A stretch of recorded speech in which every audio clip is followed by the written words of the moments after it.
Por 36 anos, a história oficial foi simples, direta, quase convincente. Lúcio Medeiros foi tentar a vida em São Paulo. Fugiu das dívidas, do calor, da seca que matava o gado e secava os açudes. Foi buscar trabalho nas fábricas do sul. Nunca mais deu notícias. A família repetiu essa versão tantas vezes que ela virou verdade. Nas missas, nos velórios, nas festas de São João. Lúcio? Ah, aquele foi para São Paulo e sumiu no mundo.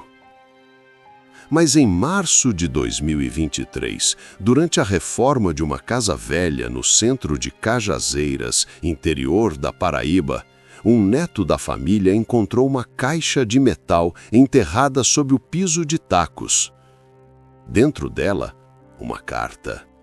7 páginas escritas à mão, com letra trêmula, datada de 4 de junho de 1987. A carta de Lúcio. Nela, ele contava tudo. Os nomes, as ameaças, medo. E explicava por que a esconder ali em vez de entregá-la a alguém. Eu não sei se volto desta noite. Se algo me acontecer, talvez encontrem isto um dia. Quem reformar esta casa saberá a verdade. Esta é a história de um primo que desapareceu no sertão da Paraíba, em 1987, e da família que guardou o segredo de seu sumiço por mais de 3 décadas. Estamos no sertão da Paraíba, junho de 1987. A poeira vermelha cobria tudo. As estradas de terra, as casas de taipa, os poucos carros que circulavam pela região de Cajazeiras. O cheiro era sempre o mesmo. Terra seca, mandacaru queimado pelo sol, fumaça de lenha das cozinhas. A seca de 1987 era uma das piores da década. Os açudes viraram crateras rachadas. O gado morria em pé. Famílias inteiras migravam para as capitais, fugindo da fome. No rádio de pilha, as notícias não eram melhores. O Plano Cruzado II tinha fracassado. A inflação galopava a 3 dígitos ao ano. Quem tinha dinheiro guardava em dólar ou em ouro. Quem não tinha, se endividava com agiotas. Naquela terra esquecida, a lei do Estado valia pouco. A palavra de um coronel, um fazendeiro poderoso, dono de terras e de homens, valia mais que a de qualquer juiz ou delegado. Eles controlavam votos, empregos, vidas. Desafiá-los era assinar a própria sentença de morte. E foi exatamente isso que Lúcio Medeiros fez. Dona Zilda Medeiros tinha 60 anos em 1987. Viúva desde 1977, ela era a matriarca incontestável da família. Controlava os 5 filhos adultos com mão de ferro: Francisco, Josué, Maria das Dores, Antônia e Pedro. Todos casados, com filhos, mas ainda obedientes como crianças quando Zilda falava. Sua casa, uma construção térrea de tijolos no centro de Cajazeiras, era o centro de gravidade da família. Ali se decidia tudo. Zilda era temida e respeitada. Mulher de poucas palavras, olhar duro, rosário sempre no bolso do vestido preto. Diziam que ela nunca havia perdido uma discussão na vida. Sua irmã mais nova, Cícera, 10 anos mais jovem, era o oposto. Quieta, frágil, viúva também, morava de favor em uma casa pequena nos fundos do terreno da família. Tinha apenas um filho, Lúcio. Lúcio Medeiros Cavalcante. 22 anos, cabelo preto ondulado, sorriso fácil, olhos claros que chamavam a atenção. Era bonito e ele sabia disso. Usava camisas coloridas e calçava botas de couro mesmo no calor de 40 graus. Mas Lúcio era a ovelha nebra. Não gostava de trabalhar na terra, não tinha paciência para o gado, vivia de bicos, revenda de mercadorias, jogos de cartas nos bares da cidade. Bebia demais, apostava demais e falava demais. Dona Zilda o detestava.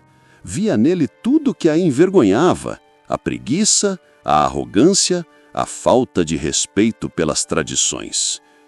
Esse menino não presta, ela dizia à irmã. Vai acabar mal. E ela estava certa. Lúcio cometeu 2 erros. 2 erros que, no sertão de 1987, eram imperdoáveis. O primeiro, dívidas. Ele devia 500 cruzados, uma pequena fortuna na época, a um agiota local, conhecido como Zé da Faca. O apelido não era metáfora. Zé controlava as apostas clandestinas em Cajazeiras e tinha fama de cobrar dívidas com violência. Lúcio havia perdido dinheiro em uma sequência de jogos de pôquer. Prometeu pagar em uma semana. 2 meses se passaram. Zé da Faca começou a mandar recados.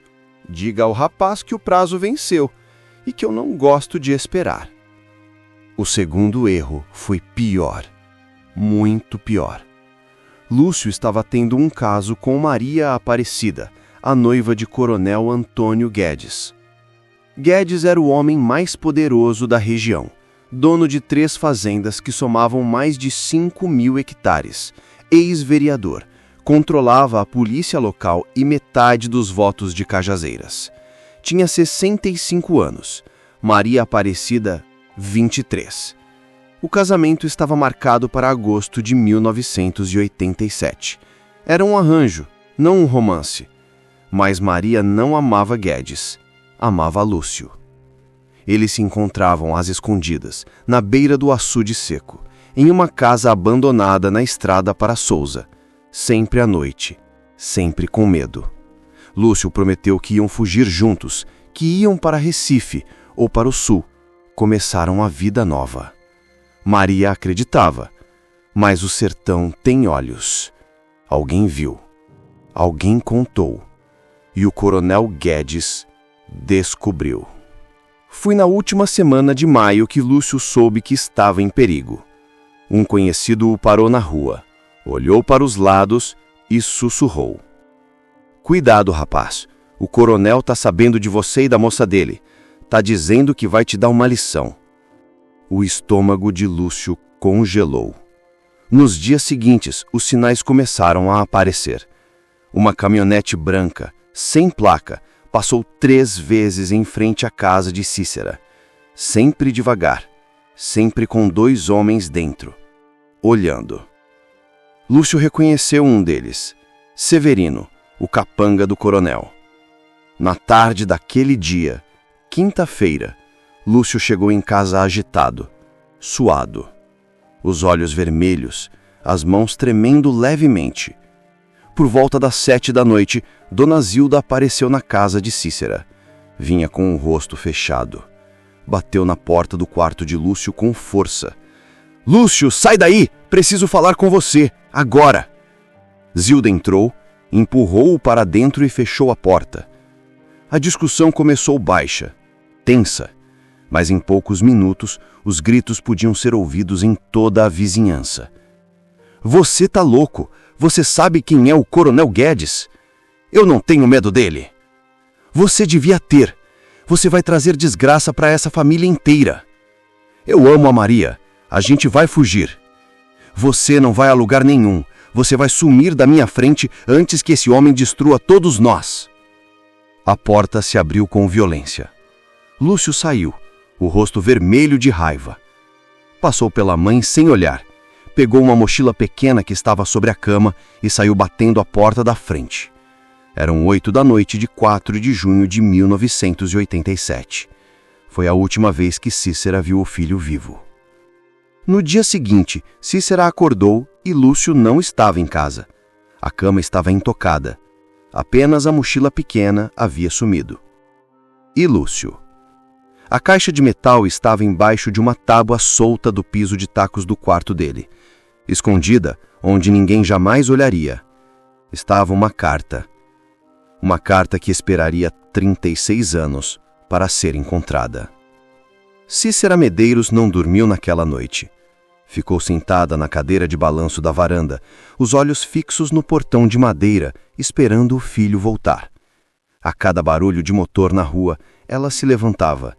A cada cachorro que latia no quarteirão, seu coração disparava. O silêncio do sertão à noite era opressor. Apenas o vento quente sacudindo as folhas secas do quintal. Às 6 da manhã de sexta-feira, 5 de junho, quando o sol começou a rachar o horizonte vermelho, Lúcio ainda não havia voltado. Cícera entrou no quarto dele. A cama estava intocada. O ventilador desligado. Suas roupas penduradas no guarda-roupa velho. Apenas a mochila pequena havia sumido. E Lúcio? O pânico veio devagar, mais certeiro, como uma mão fria apertando seu peito. Ela foi até a casa de Dona Zilda antes das 7 da manhã. Bateu na porta com força, acordou a irmã. Zilda, Lúcio não voltou, ele não voltou. Zilda abriu a porta ainda de camisola, o rosto impassível. Olhou para a irmã com aquela expressão que Cícera conhecia desde criança. A expressão que dizia: eu já sabia que isso ia dar problema. Ele deve estar dormindo na casa de algum amigo, Zilda disse, a voz seca. Rapaz novo é assim, briga com a mãe e some uns dias. Não, Cícera gritou, a voz quebrando. Ele nunca fez isso, nunca passou a noite fora sem avisar, nunca. Zilda suspirou, cansada. Então vá procurar. Mas não faça escândalo, Cícera. Não chame atenção. Vai que ele está metido em alguma confusão e você piora tudo. Cícera passou o dia inteiro percorrendo Cajazeiras. Foi ao bar do Severino. O dono do bar balançou a cabeça. Não, dona Cícera, ele não apareceu aqui ontem, não. Foi à casa de 2 amigos de Lúcio. Nada. Ninguém o tinha visto desde a tarde de quinta-feira. Foi até a rodoviária velha, no centro da cidade. Perguntou ao atendente se alguém tinha comprado passagem em nome de Lúcio Medeiros. O atendente conferiu o registro manuscrito. Não, senhora, nenhum Lúcio Medeiros. E olha, ontem nem teve ônibus para São Paulo. Só sai segunda e quinta. O coração de Cícera afundou. No final da tarde de sexta-feira, com o sol já baixo e alaranjado, Cícera tomou a decisão que mais tarde se arrependeria de não ter tomado com mais força. Foi até a delegacia de Cajazeiras. O delegado Raimundo Tavares era um homem gordo, de bigode grosso e voz arrastada. Conhecia a Dona Zilda há mais de 20 anos. Devia favores políticos a ela. E devia ainda mais favores ao coronel Guedes. Quando Cícera entrou, ele estava tomando café requentado e lendo o Jornal do Comércio. Seu Raimundo, Cícera começou, a voz trêmula. Preciso registrar o desaparecimento do meu filho. Ele ergueu os olhos com preguiça. Desaparecimento? Que desaparecimento? Lúcio, meu filho Lúcio, saiu de casa anteontem à noite e não voltou.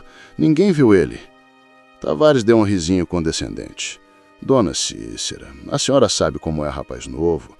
Deve estar bebendo por aí, dormindo na casa de alguma moça. Daqui a pouco aparece com cara de ressaca e pedindo perdão. Não, senhor, ele não é assim. A senhora já falou com Dona Zilda? Cícera hesitou. Falei.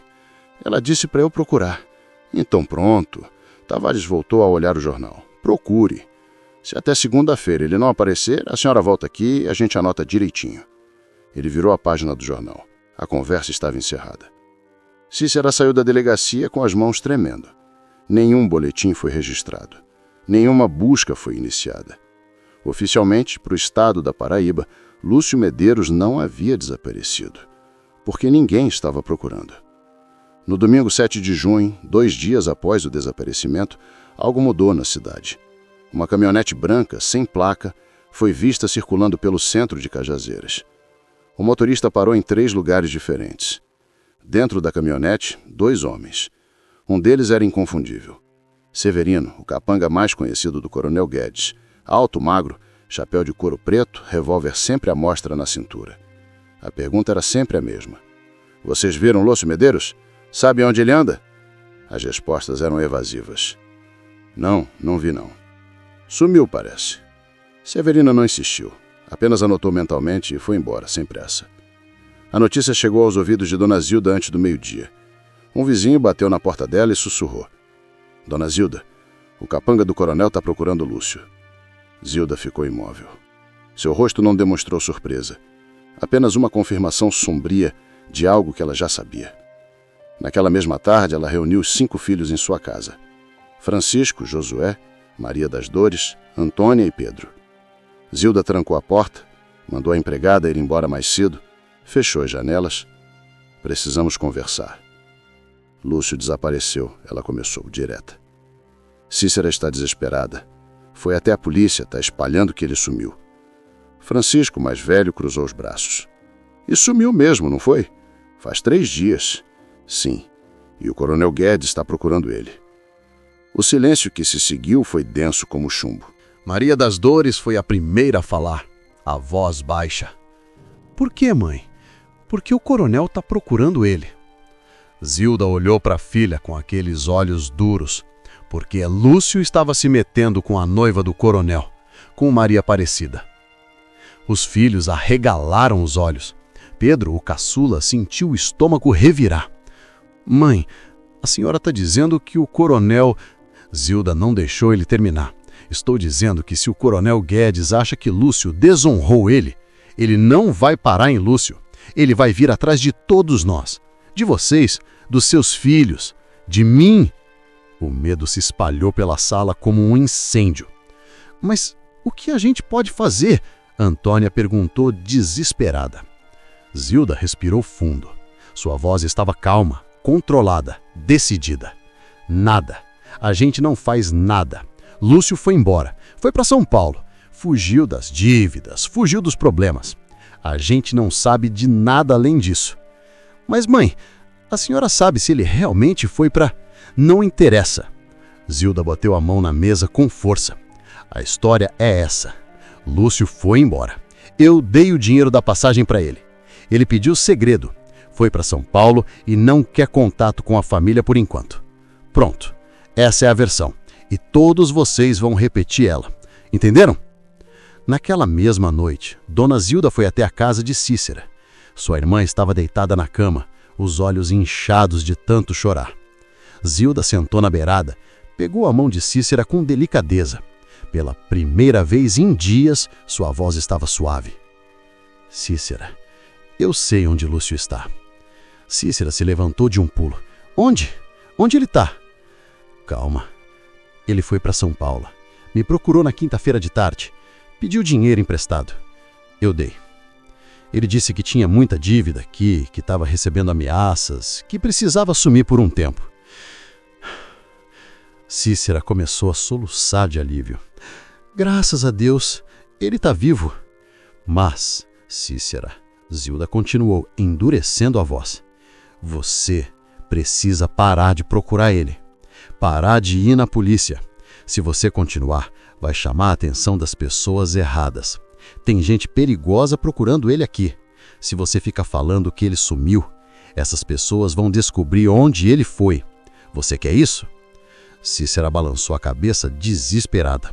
Não, claro que não. Então promete para mim.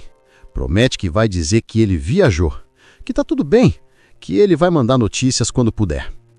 Cícera olhou para a irmã mais velha, a única família que lhe restava. Eu prometo, ela sussurrou. E naquele momento, o pacto de silêncio foi selado. Nas semanas seguintes, Dona Zilda agiu com precisão cirúrgica. Primeiro, foi até a Zé da Faca e pagou a dívida de 500 cruzados.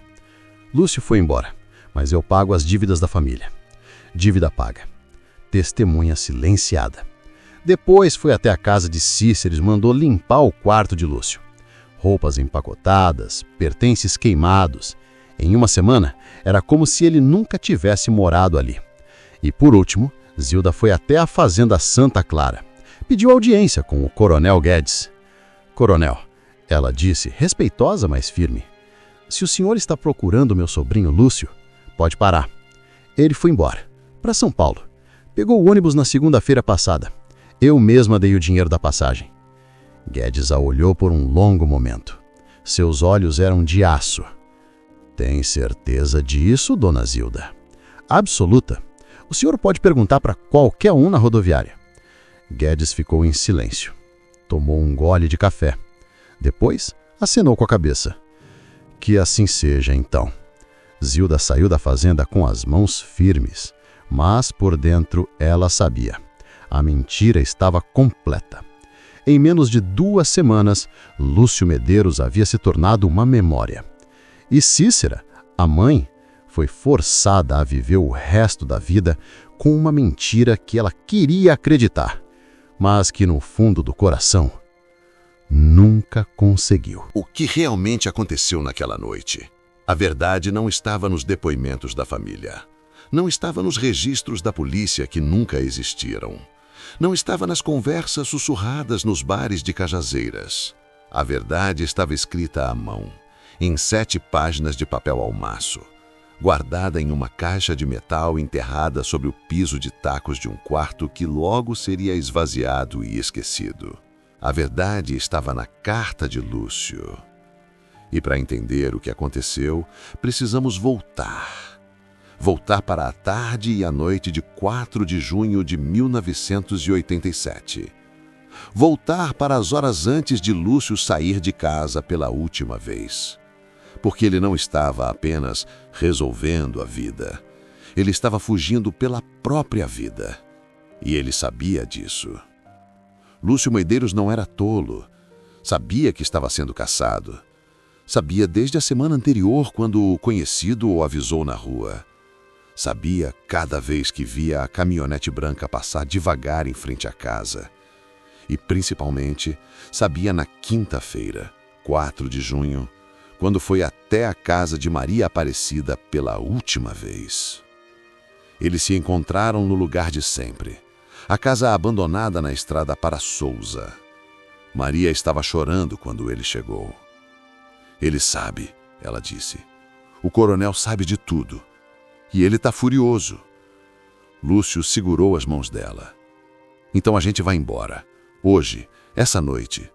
Ele contou o plano. Pegar o ônibus para Recife, depois outro para o sul, para a casa de um primo no Paraná. Tinha conseguido 300 cruzados vendendo o relógio do pai.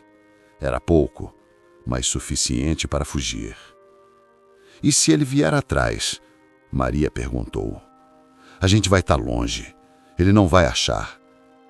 Mas a voz dele não estava tão firme quanto ele gostaria. Lúcio voltou para casa às 4 da tarde. Tinha 6 horas para se preparar. Ele entrou em seu quarto e trancou a porta. O ventilador de teto girava devagar, espalhando o ar quente. Ele precisava fazer algo que vinha adiando. Algo que lhe dava calafrios só de pensar, mas que sabia ser necessário. Precisava deixar um registro, uma garantia, um seguro de vida. Pegou 7 folhas de papel almaço. Pegou uma caneta esferográfica azul e começou a escrever. A letra era apressada e irregular. Ele parava de vez em quando para ouvir os sons da casa. Cada barulho estranho fazia seu coração disparar. A carta começava assim. Cajazeiras, 4 de junho de 1987, 16 horas e 30 minutos. Mãe, se você está lendo isto é porque eu não voltei. E se eu não voltei, é porque algo deu errado. Estou escrevendo esta carta porque preciso que alguém saiba a verdade. Ele continuou escrevendo por quase 2 horas. Contou tudo. O romance com Maria Aparecida, a descoberta, as ameaças, o nome de Severino, o capanga do coronel. Ele escreveu sobre a dívida com o Zé da Faca, mas deixou claro que aquilo era secundário. O perigo real era o coronel Guedes. Ele não vai me perdoar. Homem como ele não perdoa desaforo. Lúcio escreveu os nomes, todos os nomes. Coronel Antônio Guedes, Severino, até o delegado Raimundo Tavares. E no final ele fez um pedido desesperado. Mãe, se eu não voltar em 3 dias, leve esta carta à polícia de Patos. Não deixe Dona Zilda te convencer do contrário. Eu sei que ela vai dizer que eu fui embora, que estou bem. Não acredite nela, mãe. Por favor, se algo acontecer comigo, que pelo menos esta carta mostre a verdade. Ele dobrou as folhas cuidadosamente, releu a última página. Sentiu um aperto no peito. Não podia levar a carta com ele. Era perigoso demais. Se fosse abordado, a carta seria a primeira coisa que tomariam. E aí não haveria nenhuma prova. Precisava escondê-la.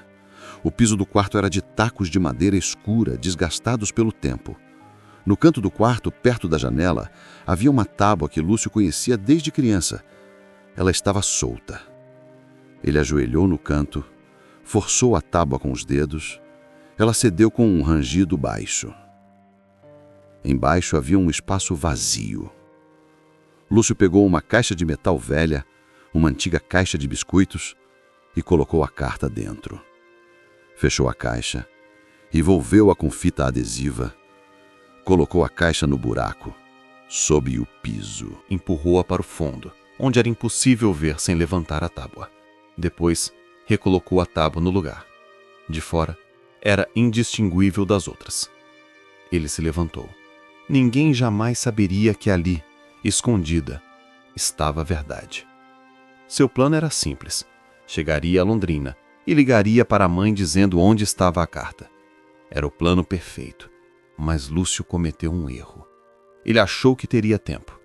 Por volta das 7 da noite, Dona Zilda apareceu. Cícera abriu a porta. Zilda entrou como um furacão e foi direto para o quarto. Lúcio, abre essa porta. A discussão começou baixa, mas em minutos, os gritos podiam ser ouvidos em toda a vizinhança. Você tá louco? Você sabe quem é o Coronel Guedes? Eu sei quem ele é, e não tenho medo dele. Você vai trazer desgraça para essa família inteira. Você vai sumir da minha frente antes que esse homem destrua todos nós. Lúcio abriu a porta com violência. Seu rosto estava vermelho de raiva e medo. Passou pela mãe sem olhar. Pegou a mochila sobre a cama. Verificou se o dinheiro estava no bolso. Saiu batendo a porta da frente. Eram 8 horas da noite. Lúcio tinha um plano. Chegar à casa abandonada às 10 da noite. Buscar Maria, seguir juntos até a rodoviária. Mas ele saiu de casa 2 horas antes do combinado. Saiu nervoso, irritado, e cometeu o erro fatal de sair sozinho, à noite, pelas ruas desertas de Cajazeiras. A rodoviária ficava 20 minutos a pé.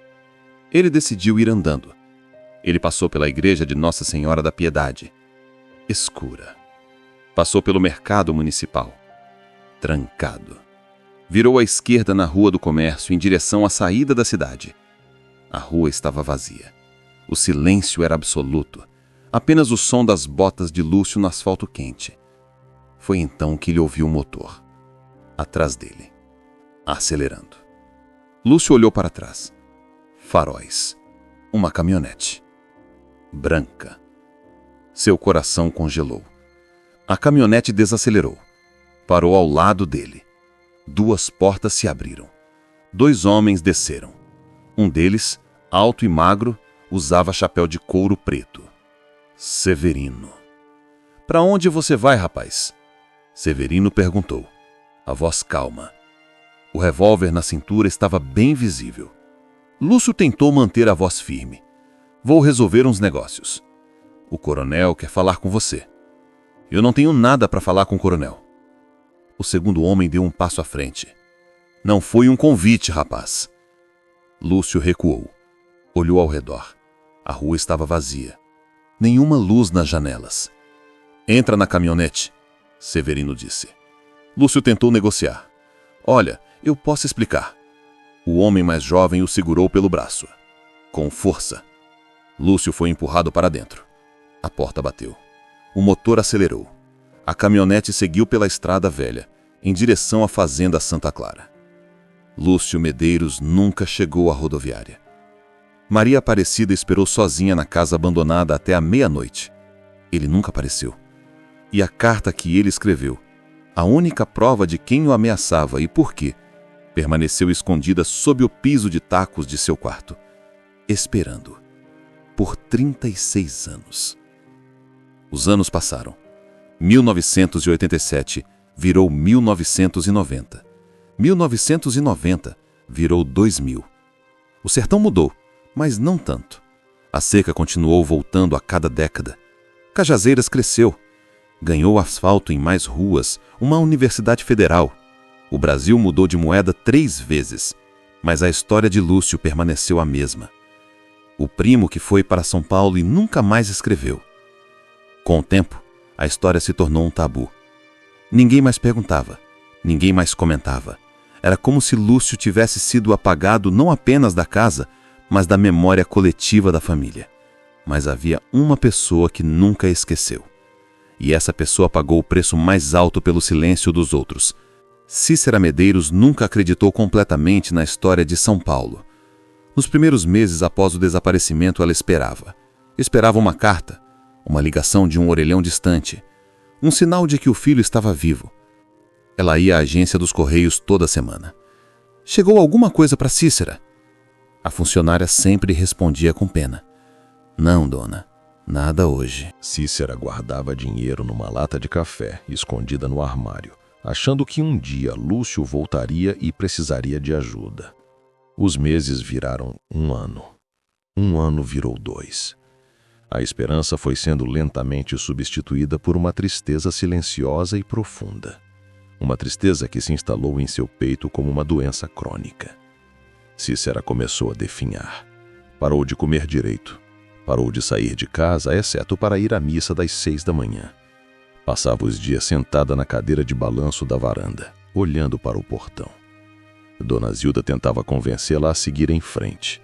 Cícera, você precisa esquecer esse menino. Ele fez a escolha dele. A vida continua. Mas para Cícera, a vida havia parado em 4 de junho de 1987. Em janeiro de 1994, 7 anos e 7 meses após o desaparecimento, Cícera acordou com dores fortes no peito. Não quis ir ao hospital. Na madrugada de 12 de março, Pedro foi até a casa dela levar uma marmita. Encontrou Cícera na cama, imóvel. Parecia estar dormindo, mas não estava. O atestado de óbito dizia insuficiência cardíaca aguda. Mas toda a vizinhança sabia a verdade. Ela morreu de tristeza. Morreu esperando o filho voltar. E morreu sem saber que, a poucos metros de onde dormia todas as noites, sobre o piso de tacos do quarto que fora de Lúcio e agora estava vazio e trancado, estava a carta que explicava tudo. A carta que ela nunca leu. Dona Zilda Medeiros viveu mais 14 anos após a morte da irmã. Continuou firme, autoritária, temida. Nunca demonstrou arrependimento. Nunca falou sobre Lúcio. Se alguém mencionava o nome dele, ela cortava a conversa com frieza. Isso é passado. Não se fala em assunto de morto. Para ela, Lúcio estava morto. Sempre esteve. Ela morreu em setembro de 2008 aos 81 anos. Foi enterrada no cemitério São João Batista. O padre elogiou de sua fé inabalável e sua força. Ela levou o segredo para o túmulo. O coronel Antônio Guedes também teve uma morte tranquila. Em abril de 2002, aos 80 anos, ele faleceu dormindo em sua fazenda. O velório foi um dos maiores que Cajazeiras já viu. Políticos, fazendeiros, comerciantes, todos prestando homenagem ao grande homem que construiu a região. Nenhum jornal mencionou Lúcio Medeiros. Nenhum discurso citou o jovem que desapareceu em 1987. Porque, oficialmente, não havia conexão. 36 anos depois do desaparecimento de Lúcio, a casa velha da família Medeiros, no centro de Cajazeiras, estava caindo aos pedaços. A propriedade havia passado por herança para Pedro Medeiros, o filho caçula de Dona Zilda. Ele tinha 64 anos em 2023. Pedro decidiu reformar, transformar a casa em algo rentável. Ele contratou uma equipe de pedreiros. A reforma começou no início de março. Um dos cômodos que precisava de mais trabalho era o antigo quarto de Lúcio. Por décadas, aquele quarto havia sido usado como depósito. Ninguém dormia ali desde 1987. Depois que Cícera morreu, em 1994, o quarto foi trancado e esquecido. No dia 15 de março, o pedreiro João começou a arrancar o piso de tacos. A madeira estava podre, infestada de cupins.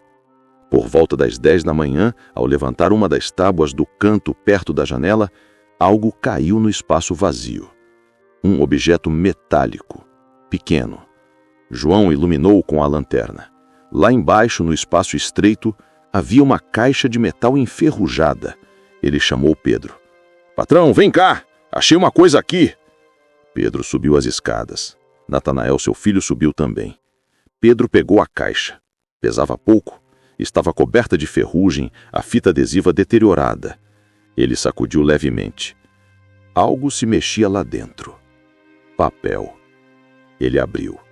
Dentro, dobradas cuidadosamente, estavam 7 folhas de papel ao maço, amareladas pelo tempo, frágeis, mas ainda legíveis. Pedro desdobrou a primeira página com cuidado. A letra era apressada, irregular, mas ele reconheceu imediatamente. Era a caligrafia de Lúcio. Natanael se aproximou. "Pai, o que é isso?" Pedro não respondeu. Começou a ler em voz baixa, quase sussurrando.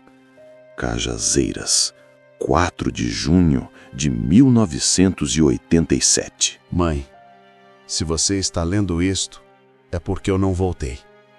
Pedro sentiu as pernas fraquejarem. Sentou no chão empoeirado do quarto. Pedro continuou lendo, página após página. A voz embargando, as mãos tremendo, o romance com Maria Aparecida, a descoberta do Coronel Guedes, as ameaças, os nomes dos capangas, o plano de fuga, o pedido desesperado para que a carta fosse levada à polícia de Patos, não de Cajazeiras. E no final, a assinatura. Seu filho, Lúcio Medeiros Cavalcante. Pedro leu a carta 3 vezes. Depois, ficou ali sentado, segurando os papéis amarelados. Ele tinha 28 anos quando Lúcio desapareceu. Lembrava-se do dia em que sua mãe, Dona Zilda, reuniu toda a família e disse que Lúcio havia ido embora para São Paulo. Ele nunca questionou, nunca duvidou. Agora, com 64 anos, Pedro finalmente entendia. Lúcio não tinha ido para São Paulo. Lúcio nunca havia saído de Cajazeiras vivo. E sua mãe, Dona Zilda, sabia disso desde o primeiro dia. Natanael leu a carta em silêncio. Quando terminou, ficou pálido. "Pai, a vovó, ela sabia?" Pedro assentiu devagar. "E a gente, a família toda, viveu essa mentira por 36 anos?" Pedro fechou os olhos. Sim. A mentira que sustentou a família por quase 4 décadas desmoronou em um único instante. 3 dias depois de encontrar a carta, Pedro convocou uma reunião familiar. Não foi na casa velha de Cajazeiras, foi em sua própria casa, na periferia da cidade. Ele reuniu quem ainda estava vivo da geração que presenciou 1987. Francisco, seu irmão mais velho, agora com 86 anos, e Maria das Dores, de 80. A carta estava sobre a mesa. Todos já a tinham lido. O silêncio na sala era denso, sufocante. Foi Natanael quem quebrou o silêncio. Ele olhou para os tios mais velhos, Francisco e Maria das Dores, e fez a pergunta que todos estavam pensando. "Vocês sabiam?" Francisco desviou o olhar. Suas mãos tremiam levemente sobre o apoio da cadeira de rodas. Maria das Dores começou a chorar baixinho. "Sabiam?" Natanael repetiu, a voz mais alta. Francisco finalmente respondeu, a voz fraca de velho. "A gente suspeitava. Sua avó, Zilda, ela disse que era para proteger a família. Ela disse que se a gente fizesse barulho, o coronel viria atrás de todos nós." Natanael sentiu a raiva subir pela garganta. "E vocês acreditaram nisso? Vocês deixaram a tia Cícera morrer achando que o filho tinha abandonado ela. Vocês deixaram ela passar 7 anos esperando, definhando, morrendo de tristeza." "A gente não tinha escolha." Francisco gritou de volta com a pouca força que restava. Você não sabe como era naquela época. O Coronel Guedes mandava matar. A polícia trabalhava para ele. A gente era pobre, sem terra, sem poder. O que a gente ia fazer? Podiam ter ido à polícia de outra cidade. Patos, Campina Grande. Lúcio escreveu isso na carta. Maria das Dores soluçou mais alto. A gente não sabia da carta. Mas sabiam que ele não tinha ido para São Paulo, sabiam que a história da vovó não fazia sentido e mesmo assim fingiram. Pedro, sentado ao lado do filho, colocou a mão no ombro dele. Natanael, chega. Não, pai, não chega.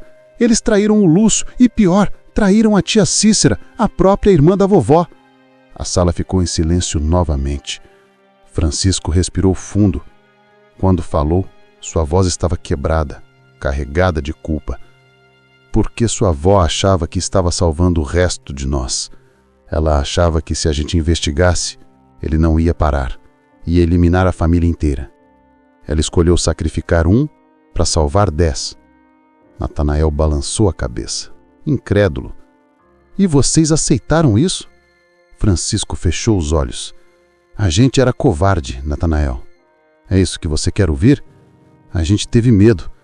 E a gente deixou o Lúcio morrer sozinho. A gente carregou essa culpa por 36 anos. E agora você descobriu.